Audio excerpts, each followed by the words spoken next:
Welcome to the Real Estate Investing Podcast, where we help you unlock your potential freedom through land investing, real estate investing, and entrepreneurship. Hey everyone, welcome back to the Real Estate Investing Podcast. Today's topic, we're discussing how to get your land deals funded 100% of the time. I'm your host, Daniel Apke, joined again by my brother and business partner, Ron Apke. Before we get on the show, let's go over a question from one of our featured Discord members. Today's question is from Julio.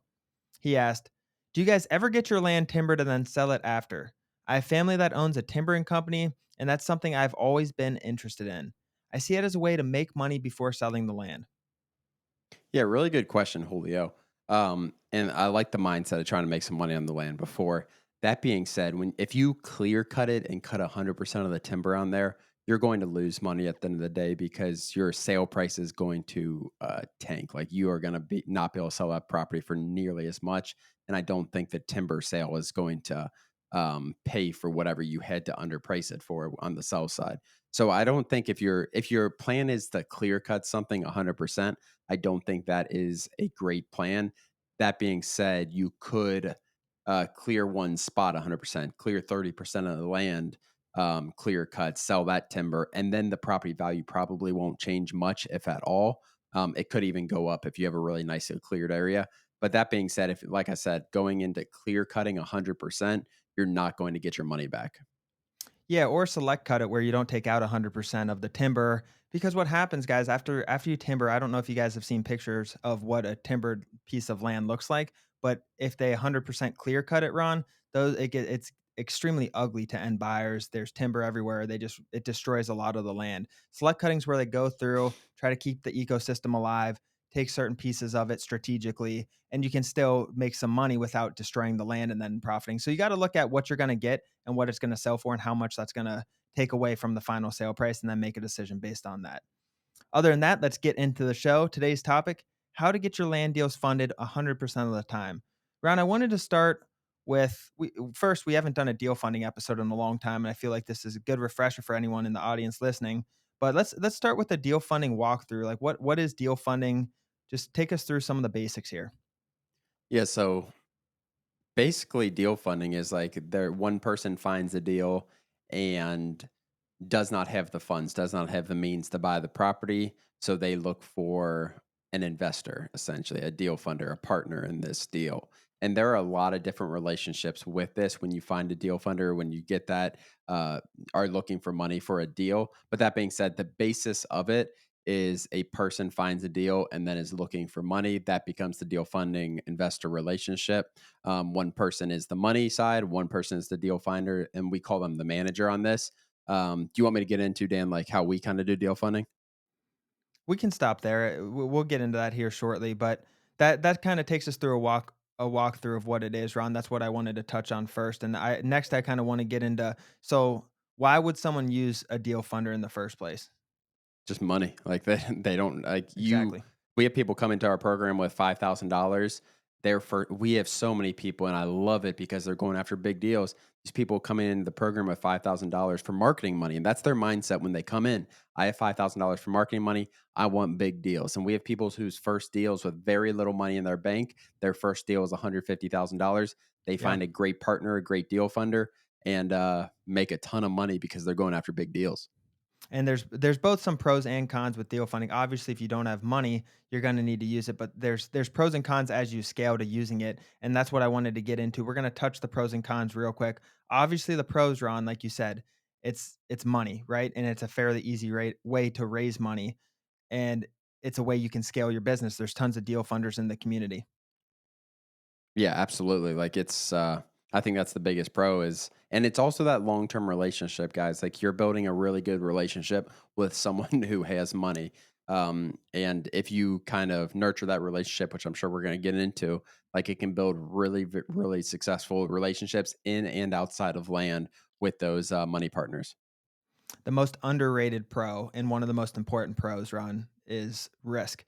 Essentially, when you're managing the deal, you find it, you take it to a deal funder, the investor puts up 100% of the money, they're putting up 100% of the risk as well. You don't have any, your house isn't collateralized, you don't have anything to where if the land doesn't sell there, you're not going to have your home taken or your car taken or anything like that. There's virtually zero risk with deal funding. And I think that's one of the most underrated. Traditional deal funding has 0%, like zero risk. Yeah, when we say traditional deal funding, guys, this is a profit split. So I find a deal for $50,000. I think it's worth 100. I bring it to Daniel. Let's say Daniel has $50,000. He pays for the deal. I'm responsible as the manager in the deal. Daniel's the investor. I'm responsible. The manager is responsible for selling the property. And then there's a profit split on the back end. It varies based on experience. It varies based on the deal. It varies based on time frame. But that being said, I don't owe Daniel monthly payments for interest. I don't owe Daniel anything if the property doesn't sell. He'll eventually take over 100% of the property, but there's very little risk, like Daniel said, in from the manager side, the deal finder side.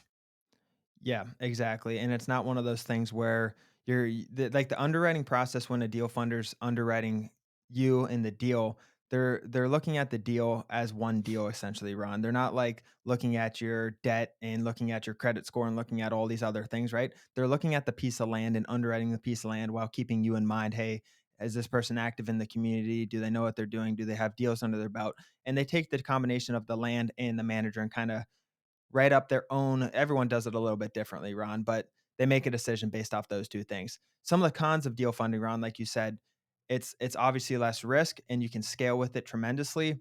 The one of the cons is it can be more expensive. Yeah, I think risk and expensive money kind of go hand in hand, and they kind of push against each other. As there's less risk, the money is typically going to be more expensive, It's like and credit that's what you cards. get.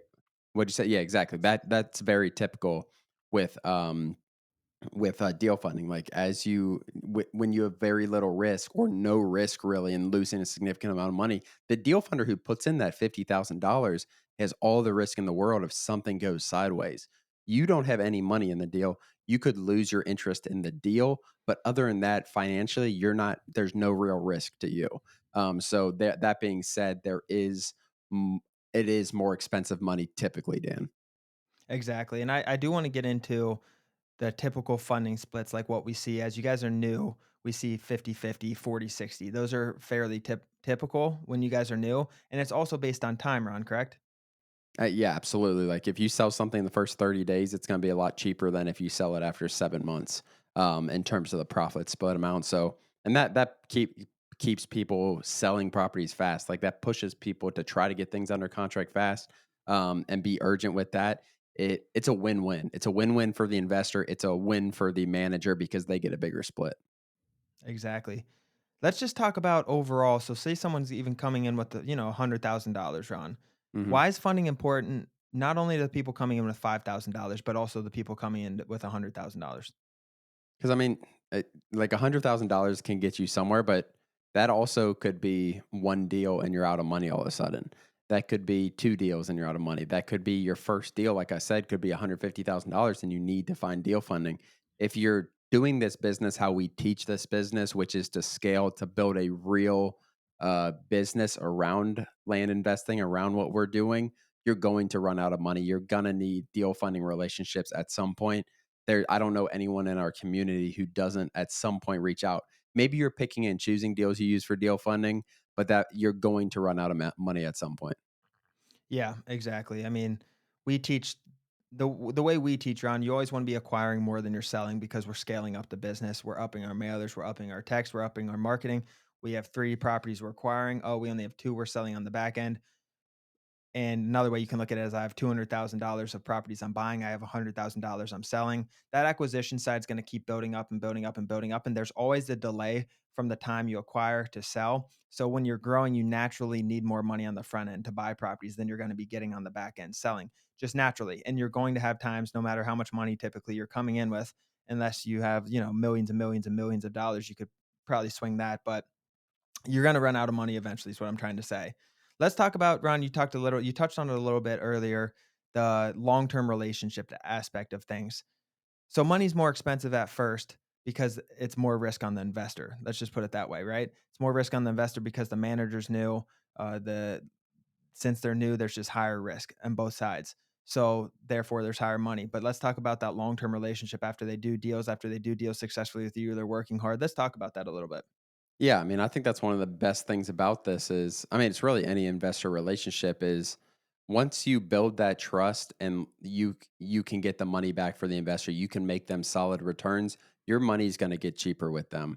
If you commit and you keep them updated, you do everything you should do from your side. They are going to be very happy with you on the back end. If you have a short term mindset on this, and like once you get their money, you're going to do whatever the heck you want and sell a property on your own terms and take time, whatever it is, that's going to be harder to get money from them in the future. I'm talking 5, 10 years down the line. These partners, especially in our community, these people will still be here funding deals 5, 10 years from now. So keeping those relationships, it's easy, Dan. Like that's the biggest thing. Like it takes an operational stress out of your business.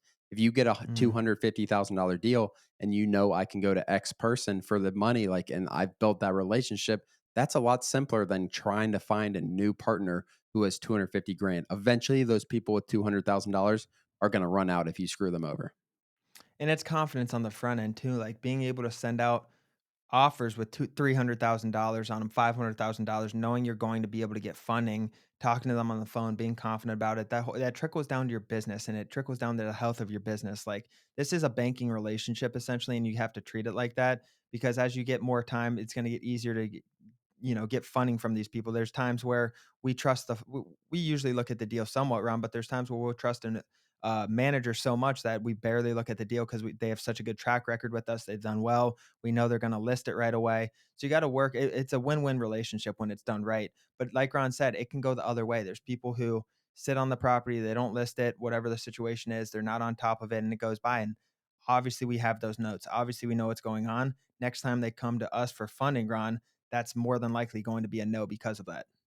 Yeah, absolutely. And like, it's not something that as an investor, like you forget, like you don't forget who, not necessarily screwed you over. It's just someone who, like, my money doesn't feel as safe with X person.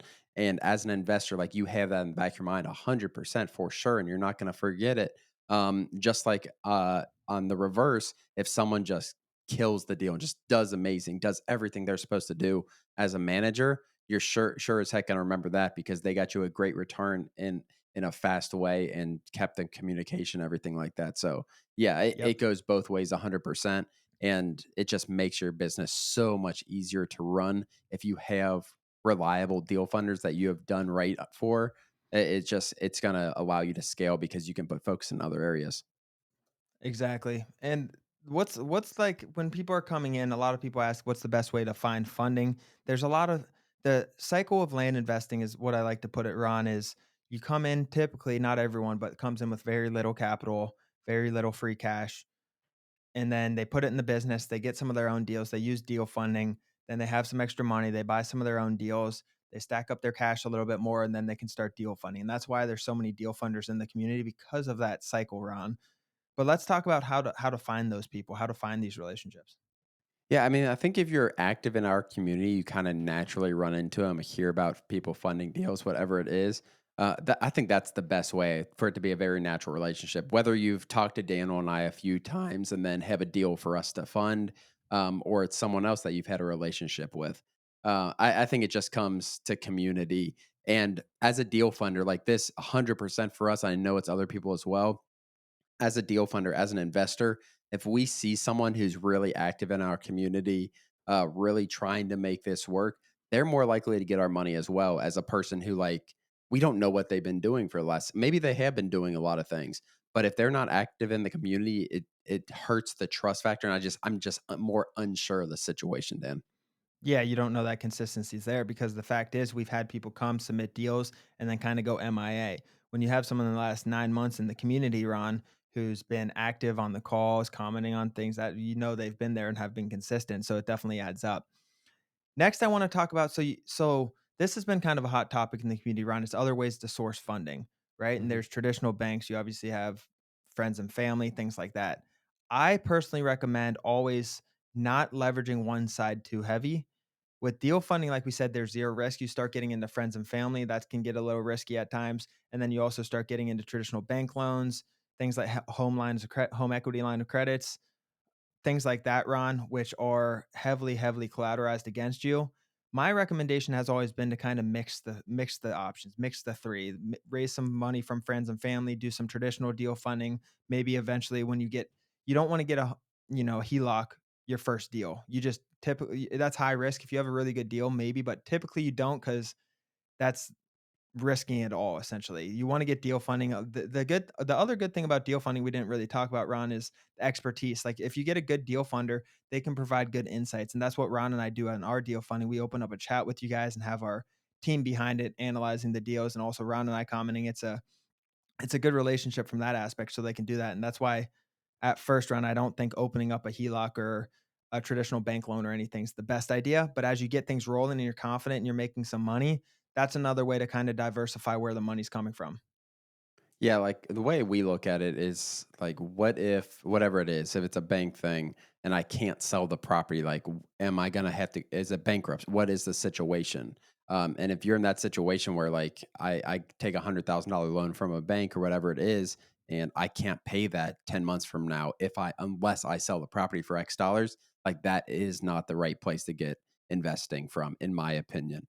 That being said, like Daniel said, the best way, I think initially, the deal funding relationship is so advantageous for new people because one, like you said, they get the expertise along with zero money risk. Like that is, you cannot put an emphasis on how important that is. It's a brand new industry for you guys, or for new people in general. It's a brand new industry. You're doing this for the first time. You're flipping a piece of land. If you can get something that has zero financial risk on you, I don't know. I just, and such a big upside, I think it's a great thing for people who are doing their first, second, third, fourth, fifth deals, honestly. I completely agree. And if you guys are interested in our deal funding, or if you guys have a good deal you want us to look at, you can submit it on our website. It's on Land Investing Online, our website, and then just click deal funding, submit it. Ron, I don't have too much more to add. I think we covered a lot here. No, I think it's really good, guys. Just like we talked about, just kind of think about your different options when you're getting those deals. Don't over collateralize anything. Balance everything out. I think it's important, and you can scale with deal funding. You can scale with bank funding. You can scale in a bunch of different ways, but you are going to need those relationships. Like keep that in the back of your head. If you have $200,000 in the bank, it's not going to always be there if you're doing this business because there's so many big deals out there, and you're going to need those relationships. I mean, I personally know people, Ron, who have only done traditional deal funding. It was I talked to a guy I remember a couple years ago who's only done he really does 50-50 profit splits, traditional deal funding. That's all he does. I think he was divorced. He didn't want to raise any outside money or anything like that. He just gave away half his profit and he was scaling his business like crazy. And I thought that was a really cool thing also. As always, thank you for joining. Please do us a huge favor and like and subscribe our YouTube channel and share this with a friend. It really means the world to Ron and I, but more importantly, it could help change the life of someone else. Thanks for joining, and we'll see you next episode.